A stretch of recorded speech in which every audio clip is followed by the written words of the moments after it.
وَاعْتَصِمُوا بِحَبْلِ اللَّهِ جَمِيعًا وَلَا تَفَرَّقُوا،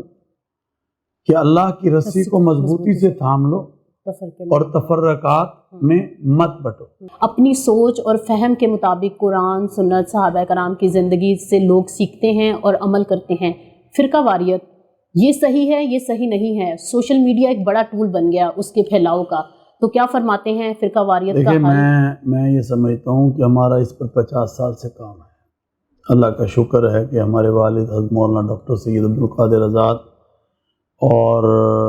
مجھے تقریباً 22 سال ہو گئے اس میدان میں، اور میرے والد نے 30 سال، 50 سال سے زائد کا عرصہ ہے جس میں ہم نے کام کیا، اور ہم نے لوگوں کو ملایا ہے اس ملک میں، بلکہ ملک میں نہیں،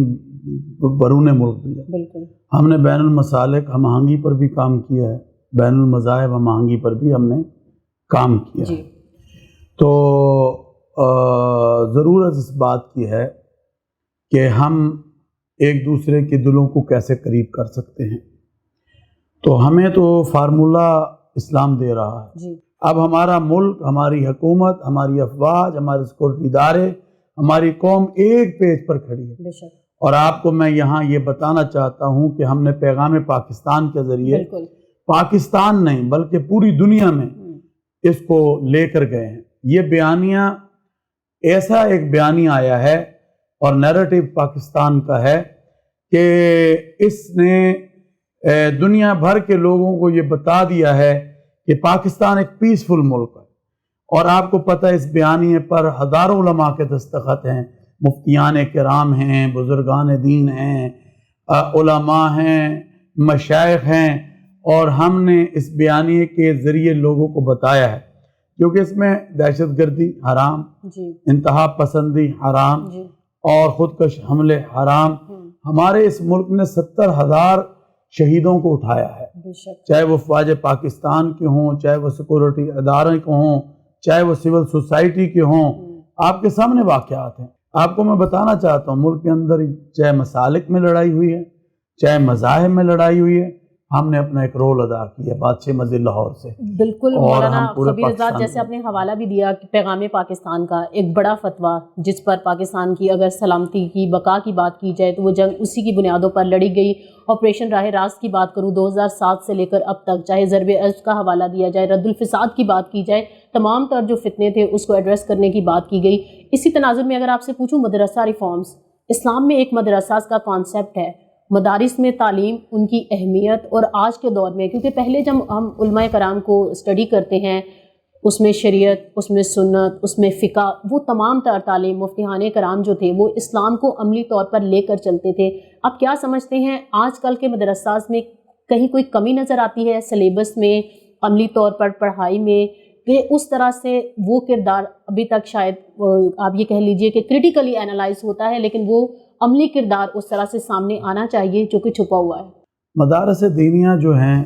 یہ ایک جناب مشرف کہا کرتے تھے کہ بڑی عظیم NGOs ہیں، بالکل، اور مدارس اسلام کے قلعے ہیں جہاں سے ہمیشہ امن، محبت، پیس کی بات ہوئی۔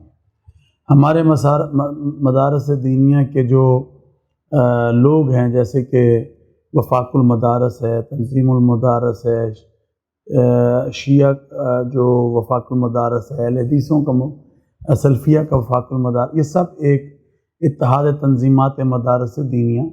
کے نام سے ایک بورڈ قائم ہے۔ اپنے اپنے بورڈ ہیں، اور پھر یہ ایک اتحاد تنظیمات مدارس دینیہ کا ایک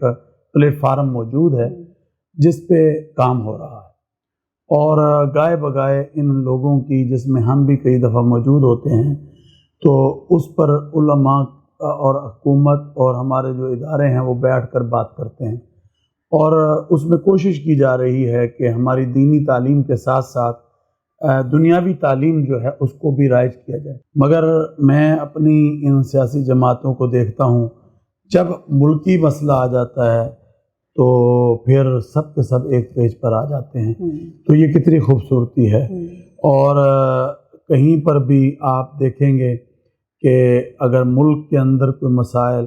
اور باہر کی طاقتیں انوالو ہوتی ہیں تو سب ایک پیج پر آ کر کہتے ہیں کہ ہم اپنے ملک کے لیے ہم سب اکٹھے ہیں. بے شک. ہم یہاں پر انشاءاللہ العزیز جو دوسری دنیا کے لوگ ہیں یا ہمارا ہمسایہ ملک ہی ہمارے لیے ہر وقت جو ہے کوئی نہ کوئی چیزیں کرتا رہتا ہے، وہ تو ہمارے جو بہادر افواج ہے اس کے لیے کافی ہے. انشاءاللہ ہماری دعائیں اپنی افواج پاکستان اپنے ریاستی اداروں کے ساتھ ہیں، اور انشاءاللہ العزیز ان کو پتہ ہے کہ ملک میں علماء، مسالک، مشائخ یہ سب کے سب ان کی پشت پر موجود ہیں، اور رات دن ہم اپنے سجدوں میں دعا کرتے ہیں. اور آج کامیابی بھی آپ دیکھ رہے ہیں کہ بڑھ چڑھ کر ہماری اس بہادر مسلح افواج کو مل رہی ہے. انشاءاللہ العزیز اللہ کے فضل سے پاکستان مضبوط بنیادوں پر کھڑا ہے، اور انشاءاللہ یہ آگے بڑھے گا، چلے گا، پھلے گا، پھولے گا، اور ہم انشاءاللہ العزیز اس کی آبیاری کرتے رہیں گے.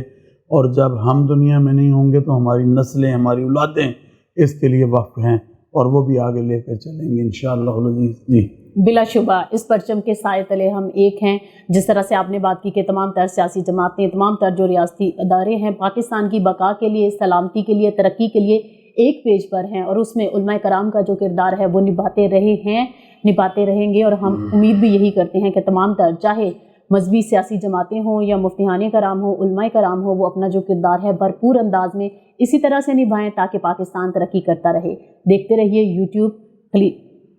رہیے خلیج نیوز یوٹیوب چینل.